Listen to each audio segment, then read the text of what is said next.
Hello, welcome back to the channel. നമ്മളിന്ന് beef വെച്ചിട്ട് ഒരു തിക്ക് ഗ്രേവി ഉണ്ടാക്കാൻ പോവുകയാണ്. അതിന് വേണ്ടിയിട്ട് ഞാനിവിടെ ഒരു 1.5 കിലോയിൽ കൂടുതൽ ബീഫ് എടുത്തിട്ടുണ്ട്.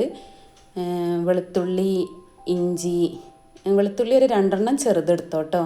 പിന്നെ ഒരു വലിയ കഷ്ണം ഇഞ്ചി, അതുപോലെ ചെറിയ ഉള്ളി ഒരു 100 ഗ്രാം എടുക്കുക. 2 വലിയ സവാള, ചെറിയ സവാള ആണെങ്കിൽ 3 എടുത്തോ. നമ്മൾ കുക്കറിലാണ് ഇത് ചെയ്യാൻ പോണത് കേട്ടോ. കഴുകി നന്നായിട്ട് വെള്ളം വാർന്ന ബീഫ് മുഴുവനായിട്ട് കുക്കറിലേക്ക് ഇട്ട് കൊടുക്കുകയാണ്.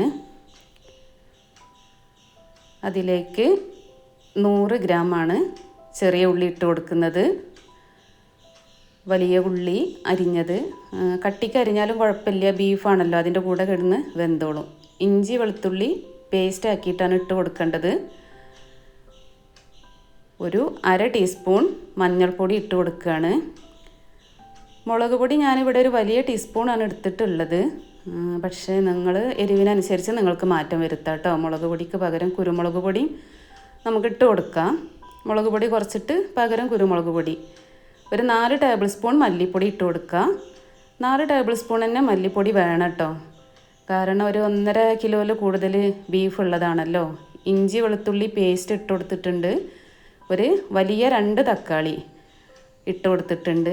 പിന്നെ അതുപോലെ തന്നെ ഇഞ്ചി വെളുത്തുള്ളി പേസ്റ്റ് ആക്കിയ ആ മിക്സി ഒന്ന് ചെറുതായിട്ടൊരു 1/2 ഗ്ലാസ് വെള്ളം, ആ മിക്സി കഴുകിയ 1/2 ഗ്ലാസ് വെള്ളം ഒഴിച്ചു കൊടുത്തിട്ടുണ്ട്. അതിൻ്റെ കൂടെ നമുക്ക് പാകത്തിന് ഉപ്പിട്ട് കൊടുത്തിട്ട് നന്നായിട്ട് കുഴച്ച്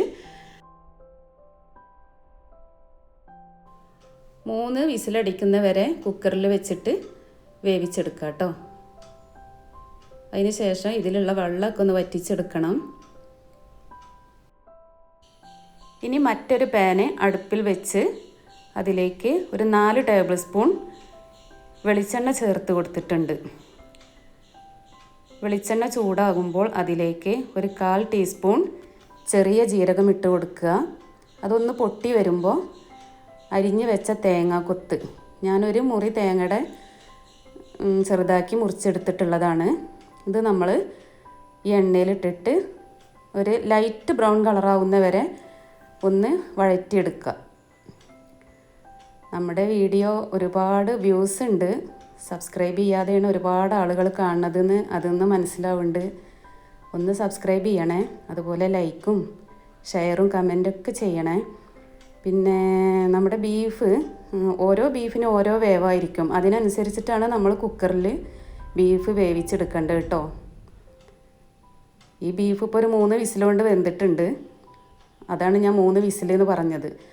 അപ്പോൾ നമ്മുടെ തേങ്ങാക്കൊത്ത് ഇവിടെ ഒരു ലൈറ്റ് ബ്രൗൺ കളറാവുന്ന സമയത്ത് ചെറിയ ഉള്ളി ചെറുതാക്കി മുറിച്ചിട്ട് ഈ തേങ്ങാക്കൊത്തിലേക്ക് ഇട്ട് കൊടുക്കുക. ഇതെല്ലാം കൂടി കിടന്ന് അത്യാവശ്യം നല്ലൊരു ബ്രൗൺ കളറായി വരുന്ന സമയത്ത് നമുക്ക് വേപ്പിൻ്റെ ഇല ഇട്ട് കൊടുക്കാം.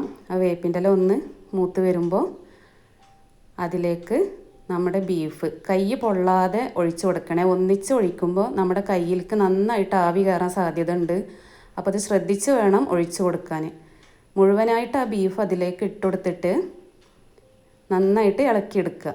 ഇതിൽ ബീഫിൻ്റെ കുറേ എല്ലൊക്കെ ഉണ്ട് കേട്ടോ. അത് ഞാനതിന്ന് ജസ്റ്റ് ഒന്ന് മാറ്റിയിട്ടുണ്ട്. എന്നിട്ടാണ് ബാക്കി വറ്റിച്ചെടുത്തത്.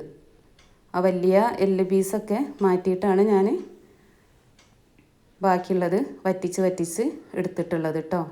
ഇനി ഇത് കുറഞ്ഞ ഫ്ലെയിമിൽ ഗ്യാസിൽ കിടക്കട്ടെ. ഇതുപോലെ വറ്റിച്ചെടുക്കുക. ഇടയ്ക്ക് ഇളക്കി കൊടുത്താൽ മതി. ഇതിലേക്ക് ഗരം മസാല ഇട്ട് കൊടുക്കാം. അതുപോലെ മല്ലിച്ചപ്പ്, വേപ്പിൻ്റെ ഇല എല്ലാം ഇട്ട് കൊടുക്കാം. അതിന് ശേഷം നന്നായിട്ട് ഇളക്കി കൊടുക്കുക. ഇത് നമുക്ക് എന്തിൻ്റെ കൂടെ വേണമെങ്കിലും കഴിക്കാം കേട്ടോ. ചോറിൻ്റെ കൂടെ ആയാലും ചപ്പാത്തിയുടെ കൂടെ ആയാലും പൊറോട്ടയുടെ കൂടെ ആയാലും എന്തിൻ്റെ കൂടെ വേണമെങ്കിലും കഴിക്കാം. ഇനിയിപ്പോൾ ചൂട് കഞ്ഞിയുടെ കൂടെ കഴിക്കാനും നല്ല ടേസ്റ്റാണ്. നമ്മുടെ ബീഫ് ഇവിടെ ഒരു തിക്കായി വന്നിട്ടുണ്ട്, ഒരു തിക്ക് ഗ്രേവി ആയി വന്നിട്ടുണ്ട്. ഇനി നമുക്കിത് ഒരു പ്ലേറ്റിലേക്ക് മാറ്റി കൊടുക്കാം. ഡെക്കറേഷനൊക്കെ അവരവരുടെ ഇഷ്ടം പോലെ ചെയ്താൽ മതി കേട്ടോ. അപ്പോൾ എല്ലാവരും ട്രൈ ചെയ്യുക, ഫീഡ്ബാക്ക് അറിയിക്കുക. അടുത്ത നല്ലൊരു വീഡിയോയുമായി വരുന്നത് വരെ ബൈ.